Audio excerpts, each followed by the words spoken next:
Qual é a relação que existe entre o luminol, que é aquela substância química que os caras usam em cenas de crime para identificar vestígios de sangue, por exemplo, e a radiação e a radioatividade que a gente trabalha aqui no nosso canal? Bom, primeiro de tudo, lembra que o luminol, quando os caras usam na cena do crime, dá aquela cor meio azulada para os vestígios de sangue que eles estão procurando, lembra? E aí os caras conseguem ver o vestígio de sangue no escuro. Beleza, do lado esquerdo aqui da tela eu coloquei a representação da molécula do luminol. O luminol é como se fosse o Bombril, por exemplo. Ele é uma marca que foi patenteada por um cientista. O cara criou essa substância, ela não é encontrada naturalmente, foi feita em laboratório. Beleza, então do lado esquerdo da tela você tem a representação química desse elemento. Do lado direito da tela, embaixo aqui do meu vídeo, você tem ali a estrutura, como se fosse a fórmula química dele, né? Que é o C8H7N3O2. Isso significa o quê? Que o luminol tem 8 átomos de carbono, 7 átomos de hidrogênio, 3 átomos de nitrogênio e 2 átomos de oxigênio. E aí o cara fez toda essa misturança e transformou naquela fórmula química que você tem do lado esquerdo da tela. Beleza, então vamos lá por partes. O luminol, ele é usado em cenas de crime para determinar onde tem vestígios de sangue, por exemplo, entre outras coisas. O cara criou esse material em laboratório, que é a representação que está do lado esquerdo da tela, e do lado direito você tem os átomos. Então, guarda essa informação dos átomos porque eles vão ser importantes para a gente explicar onde que a radiação entra nesse processo de uma cena de crime propriamente dito, né? Então, se você puder curtir esse vídeo, você não vai pagar nada e é de graça, né, para curtir um vídeo aqui no YouTube, mas você vai ajudar a difundir esse conhecimento para mais pessoas. Mais pessoas vão conseguir ver esse vídeo, que é um conhecimento de ciência gratuito que eu, como físico, transmito aqui no YouTube. Então, se você puder me ajudar, eu agradeço muito nisso. Se você puder ajudar um pouco mais, você pode ser membro do canal ou você acessar aqui o primeiro comentário fixado para ver os meus cursos de física, radiação, astronomia, etc. Mas vamos lá, sem enrolação. Do lado esquerdo da tela você tem o luminol. Beleza. Mas o luminol sozinho ele não produz aquela luz azul. Os caras têm que misturar ele com outra coisa, com outras coisas na verdade, para gerar aquilo. O que eles fazem? Na hora da cena do crime ali, eles misturam o luminol com uma coisa que é uma fórmula química H2O2, que está na garrafinha que eu estou te mostrando aí na tela. Denis, eu nunca ouvi falar do H2O2. Já ouviu sim. O H2O2, ó, veja, H2O. H2O não lembra água. H2O é água.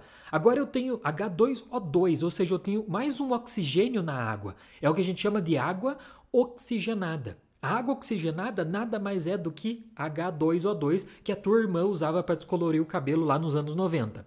E aí você mistura o quê?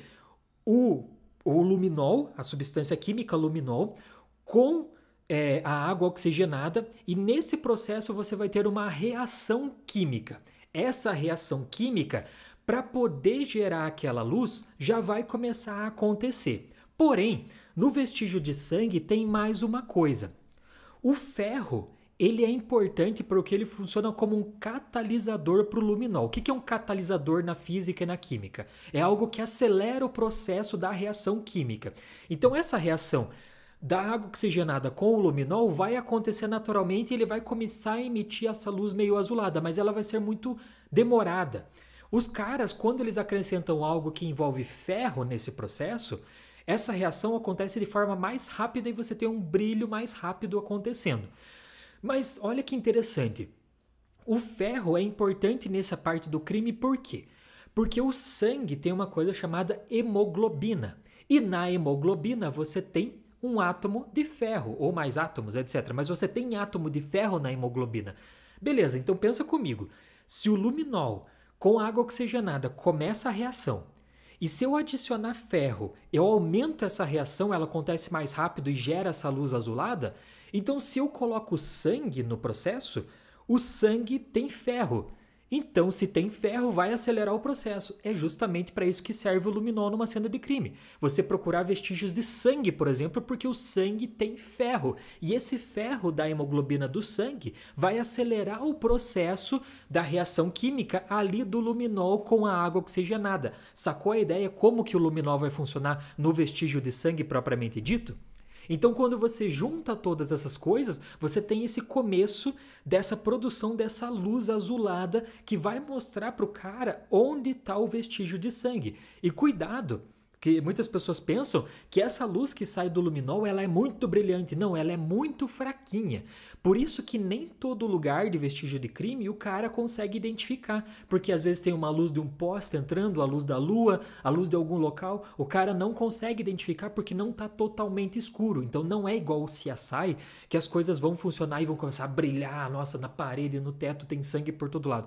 Não é dessa forma. É um vestígio muito, muito, muito, muito fraco. E eu vou explicar aqui no decorrer dessa aula como que os caras ampliam essa imagem que eles querem ver. Mas como que essa luz aparece? Nesse processo todo de reação do ferro com o luminol com a água oxigenada, uma dessas substâncias vai sofrer oxidação. Nesse processo de oxidação é gerado energia. Bom, lembra que eu estou falando dos átomos? Então tudo que a gente está tratando aqui do luminol contém átomos, certo? Beleza. Então, quando você está tratando num dos átomos lá do luminol, o átomo é feito por uma região central que está aí na tela, por exemplo, do lado direito ou esquerdo, que é uma bolinha ali que é o núcleo. O núcleo é feito de prótons e nêutrons. Esqueça essa parte por enquanto. O que eu quero que você fixe o teu conceito é aqui no que está ao redor do núcleo, que são os elétrons, na região da eletrosfera, que são aquelas bolinhas que estão ao redor do núcleo ali, ó. Tem 4 em cada átomo, tá vendo? Mas fixa no átomo, agora olha do lado esquerdo da tela. Tá vendo que tem um elétron que está ali, que eu coloquei um círculo vermelho ao redor dele? O que acontece? Nessa reação química, ou em qualquer coisa da natureza, quando você fornece energia para um átomo ou para um elétron, por exemplo, numa determinada frequência específica, não é qualquer uma, tem que ser numa determinada frequência específica, que é o quanta de energia, esse elétron ele vai receber essa energia e ele vai dar um salto quântico. Ele vai passar para uma próxima camada no átomo, que é o que acontece. Veja ali do lado esquerdo da tela, eu tenho um átomo que está sem energia nenhuma. E aí eu forneço energia para ele numa determinada frequência que ele gosta e ele passa por uma outra órbita. Tá vendo ali que ele se deslocou do lado esquerdo para o lado direito? Ele passou para uma outra órbita. Nós falamos que esse elétron ficou excitado. Não se assuste com esse nome, por favor. É esse nome mesmo da física. Então, o que acontece? Forneço energia, o elétron salta de órbita para uma outra órbita, beleza? Beleza. E eu acabei de falar para você que nesse processo da quimioluminescência do luminol, é isso que acontece, né? Eu forneço energia para os átomos que estão ali no luminol. E aí ele sofre esse salto quântico, mas não terminou ainda, ó. Quando eu paro de fornecer essa energia por algum momento, esse elétron que estava lá, ele retorna para a camada anterior. Nesse processo, a natureza faz o quê? Tem que liberar a energia que ele ganhou quando ele saltou de órbita. Então, quando ele volta para a órbita anterior, o que acontece? Porra, vou ter que devolver essa energia que eu tinha roubado. Então, a natureza libera a energia desse elétron e o que acontece? Emite luz. Nesse caso do luminol, os caras fizeram de uma forma que ele emite uma luz na frequência do azul. Então, é assim que acontece o brilho que você vê do luminol. É esse salto quântico que aconteceu por causa da reação química que forneceu energia para o átomo, o elétron saltou de órbita e quando eu paro essa reação química por 1 milésimo de segundo, esse elétron retorna para a órbita anterior e emite energia na forma de luz, que é o que os caras conseguem ver naquele processo ali. Então tá tudo isso acontecendo naquela cena do crime quando os caras estão ali estudando. Denis, mais luz azul. A luz azul, lembra, nada mais é do que uma parte do espectro eletromagnético. Aqui entra a nossa parte de radiação. Lembra, existe uma diferença entre radiação e radioatividade. Radioatividade tem a ver com elementos radioativos que você está vendo do lado direito da tela ali, tá vendo? Mas todo esse resto que está ali é radiação também. Radiografia é radiação, luz do sol é radiação, luz de uma lâmpada é radiação, luz que sai do controle remoto é radiação, radar, TV, rádio AM, rádio FM, tudo isso é radiação. Então, o que a gente está tratando é da luz. A luz fica bem no centro, ali perto da lâmpada, tá vendo? Que é o que a gente chama de espectro visível, é a parte que a gente consegue ver. Então, essa luz azul, que sai ali da quimioluminescência do da cena do crime ali, do luminol, nada mais é do que um tipo de radiação numa frequência específica. Então veja que tudo isso está ligado com radiação de uma certa forma. Aí você me pergunta, que os alunos sempre me fazem, pergunta, mas Denis, por que os caras então usam aquelas luzes ultravioleta nas cenas do crime? É porque... Lembra que eu falei para você que a luz que sai do luminol ela é muito fraquinha? Então, os caras usam essa luz ultravioleta porque ela é uma excitação a mais para a molécula do luminol. Quando você joga essa luz, o que acontece? O luminol ganha uma energia maior e eles conseguem ver o brilho de uma forma mais intensa. Então, essa é a relação que você tem da luz ultravioleta com o luminol. Ele iria produzir a luz azul de qualquer forma, sem a ultravioleta. Mas a ultravioleta, se você quiser, no local que está difícil de ver, você usa ela para poder ampliar esse brilho que você tem, beleza?